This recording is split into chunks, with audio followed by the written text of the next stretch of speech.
Youth unemployment is one of the burning issues in the country, and recent statistics show that more than 3 million young South Africans are without a job. Government has various projects to change the youth unemployment scenario as per its national development plan. However, very little has come of this.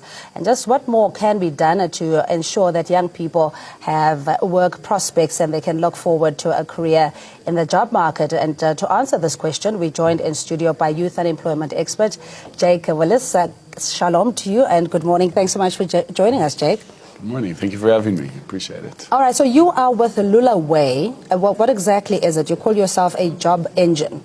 Job creation engine. Job creation engine, correct. So basically, I mean, we work in essence on the entry-level space and trying to create more opportunities, trying to get more young people into jobs, and when they get into jobs, trying to make sure that they stick around for longer and that they actually get more opportunities. So we basically have a national network of job centers, which to me is one of the important things that need to change in the country in terms of the process of actually finding jobs, where there should be a clearer, sort of better process for people to find jobs as opposed to just running around and dropping off CVs in every sort of corner of the world, And in your expert opinion, what is it that is problematic? Is it a lack of opportunities, or is it the fact that the youth are unemployable, or is there apathy as well, where some are not even seeking employment anymore? So I can't say there's enough opportunities. I think you can never have enough opportunities, but certainly I could definitely say that there are a lot more opportunities that that would be filled quicker if the process of getting young people to work in these opportunities wasn't as sort of cumbersome and as difficult. I mean, if we know around the world, there's plenty of organizations that offer sort of unpaid internships, in various cases. I could tell you that in this country, very few young people would sort of be willing to work in an unpaid internship. I mean, when they go into a learnership, we sort of find the young people there and they're sort of interrogating how much am I going to get paid to sort of be trained in a particular thing.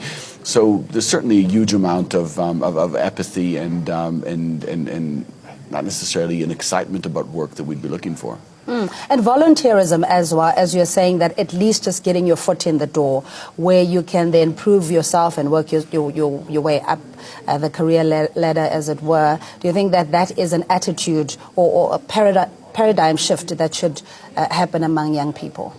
For sure, but I think even taking it a step back, I think one of the big issues we find is that there's a huge amount of, just as a general thing, if we phone, say, 100 people and offer them an opportunity, and whatever it is, and I mean, obviously, we're not at entry level, we're not necessarily offering always jobs that will pay tens of thousands of rands, as a starting point, but there are opportunities, and if we phone 100 people and offer them the opportunity, we're generally going to find that not more than 50% of them, at the most, will accept the opportunity. Out of the 50 that sort of accepted the opportunity, our general statistics are that only 50% of them will show up for the interview. At the interview, companies are very often not particularly difficult. Some are more, some are less, but generally speaking, I don't find that companies are the ones that are sort of putting up the hurdles. Very often we'll find 25 will pitch up, company will accept 20 of them, and in the first day of the job, 15 will show up. Yeah, so you're saying that the negative perception is incorrect or inaccurate in the sense that government is failing to create employment. You can name a whole myriad of reasons why, be it corruption, maladministration, or gatekeeping, that in essence it is also on the part of some young people not wanting to participate in these opportunities. So it's obviously a multifaceted,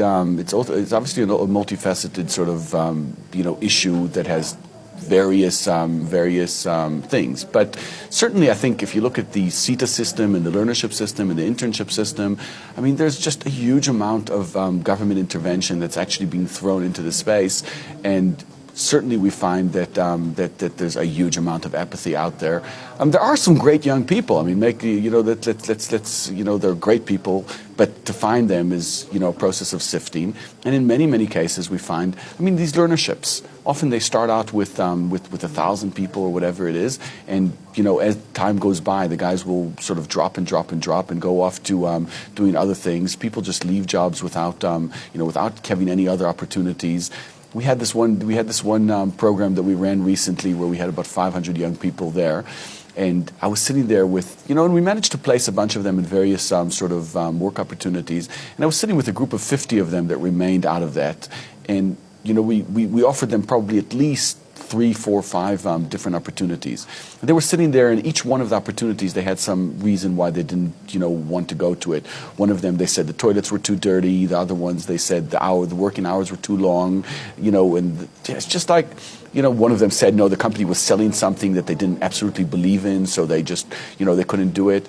And I think there's just this sense with a lot of young people that, government owes them to sort of just put so them there's a sense of somewhere and pay them. entitlement. So how do you then change that, especially when we're seeing youth unemployment on the increase and primarily around the age groups of where they're supposed to be at their most productive, 24 to 35, if the attitude is that I want a specific job that will fulfill whatever high expectations that I have, albeit that they're not necessarily entitled to it. So it's a challenge. I think one of the most important things I'll put my name on it and say that any young black South African that is made up his mind that they really want a job and they go out there and seek it seriously, if they're at least minimally educated, they will be able to find it. There are many opportunities out there. If you walk into a mall, any of the malls, and diligently walk from shop to shop to shop to shop, okay, and say, I'm willing to work and I'm willing to accept any salary, I could almost guarantee you that you'll find something. If you walk through the call centers, there are many opportunities out there. Again, I don't know if everybody would sort of take up these opportunities and go in and say, you know what, I'm willing to do it, I'm willing to volunteer. Will we run out of opportunities? Probably quite quickly. But I think then also opportunities would grow. But certainly there are many situations, many places where there's a lot of gaps in the economy, a lot of gaps where more people could be working, and a lot of them are not taking it up. Yeah, I was going to ask about the demographics, and I think you pretty much painted a picture that it is largely young black young people who are not employed and yet would not want to take up an opportunity because it doesn't suit whatever they require. So how do we again go to the point where there is a vision, when you motivate young people enough to say this is only a stepping stone to get you to a certain level? So I think maybe just to put it, it's not the issue is not just with black South Africans. I think across the demographics, there's a sense of entitlement throughout.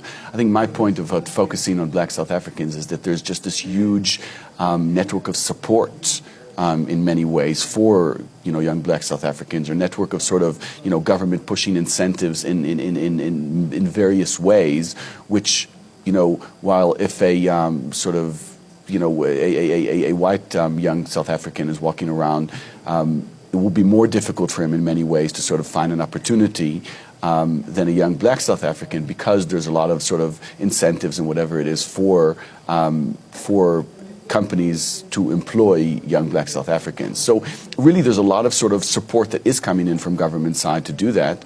And I think really we need to start pushing, we need to start pushing in every opportunity, and we do that. I mean, in all the activations and all of these things, we've got this, we're constantly talking to young people, and I say to them time and time again, I said to them, guys, you've got to get into some opportunity, you've got to get the foot in the door in some way or the other, and don't expect that the job that you get into will be, sort of where you're going to end. I mean, we've got so many instances in our company, and it's actually a bit difficult for us because we get these young people come in, they work for a year or two, and suddenly they get snapped up at salaries that we honestly can't really afford to keep up with. And I mean, I was sitting yesterday with this young lady that I just heard through the grapevine that she's going for interviews, and I was annoyed because she's one of our good people, and I sat down with her. And she's basically going in for interviews at a salary that's 3 times what she's earning at us. And I said to her, listen, I can't blame you. Any person needs to be looking after their own interest in some way. And if you're offered a salary that's 3 times what you're getting, you kind of have to take it up. But so there's lots of opportunities. Guys really need to sort of get in there. And we'll get into the staff retention and what the obligation or responsibility of the employer is. But I just want to go back in the sense that because of our unique history, that there had to be a concerted effort to redress the injustices of the past and ensure that we have some level of equity or equality in the democratic constitution that we live in, that if you're saying because of the government interventions focusing largely on black youth, that the white youth are sidelined, or there are no opportunities, or it's more difficult, can you just clarify then what the options are for your young prospective employees rather? So again, back to I don't believe it's misdirected. I do believe that as much as I'm saying that that white South Africans might struggle a little bit more in finding jobs. In many cases, they won't, because they're better educated and they've got a lot of other opportunities in various ways. So I'm just kind of pointing that, if you're looking at a sort of entry-level young person walking in there, obviously, a white South African is much more likely to be, trained as a fully fledged accountant or whatever it is, in which case he won't struggle. So it's less of an issue. I'm talking about basic entry-level sort of positions, which there really is a lot of support for, for black South Africans to be able to get into them. Okay, so let's define, because we can just use this as a symbolism to say opportunities, and young people thinking, where are these? Is it in the retail sector? Is it largely manufacturing? Or do I go with the extended public works program? Is it where do I go to source or explore these opportunities? So I think there's a lot of opportunities within the retail sector. There's a lot of opportunities within the call center space. I mean, if you're willing to go in and get a job as a outbound sales call center agent, I could tell you that there are many, many places where they have no requirements, no need for experience or whatever it is. But it is a hard job. I mean, you need to be sitting there on the phone and phoning people and trying to convince them to buy something or the other. So it's not like, it's not great work, but as soon as you manage to stick around in that kind of work for 6 months, there's many, many other opportunities that sort of open up. So there's call centers, there's security. I mean, security guards get paid nowadays probably 4,000 Rand to start. I can't tell you how many people we've phoned and sort of offered opportunities in the security space, and they're just like, no, they're not interested because of this, or whatever it is. So there are many, many opportunities, really. Yeah, and Jack, do you think maybe the process of, be it career guidance or what is offered in the public education system, is not producing the right caliber or the characteristics of somebody who would be able to identify an opportunity and run with it? I think the focus on sort of career guidance in many ways is almost in some ways borrowed from shall we say, more developed economies in some way, where you could say, okay, what do you want to be? Do you want to be a stockbroker or a computer programmer or an accountant and that kind of a thing? But fortunately or unfortunately, we're sitting in an economy where a lot of the opportunities are basic. We're talking about shelf packers, we're talking about security guards, we're talking about call center agents, we're talking about basic admin people. Now, nobody wakes up, nobody grows up thinking, hey, I really want to be a shelf packer when I grow up. So it's not sort of a career choice that people need to be making. It's the understanding that in order to get to a stage where you have career choices, you need to have a little bit of experience, you need to have something. So, that... Is it too late, sorry to break your word, is it too late for some, as if you're saying that if that didn't happen at elementary stage where you would hold down a part-time job over the weekends? We had, I think it was called Student Wise at UJ, where, for example, if there's a strike in a particular hotel or tourism sector, then we'd come in through the back door to do basic stuff, like you're saying, cleaning, making beds at 4 Rand odd per hour, but it adds up at the end of the day. Do you think that it is too late for some who didn't have that kind of, I suppose, indoctrination? Exposure.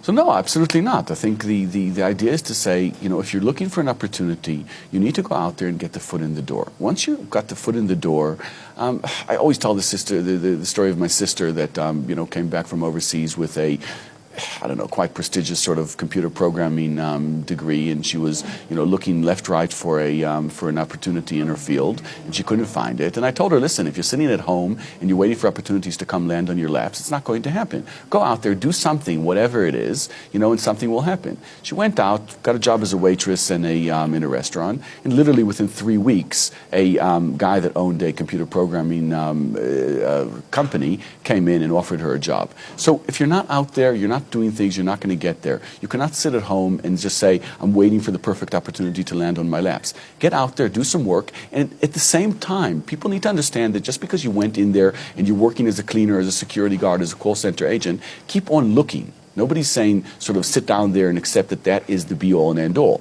but do something. All right, we'll put your details on our website and on our social media platforms. But thank you indeed. That's Jake Willis from Lulaway, and they are a job creation engine. And you're welcome to join us on social media. We'll put all the details there. For now, though, we take a quick break. We'll see you shortly.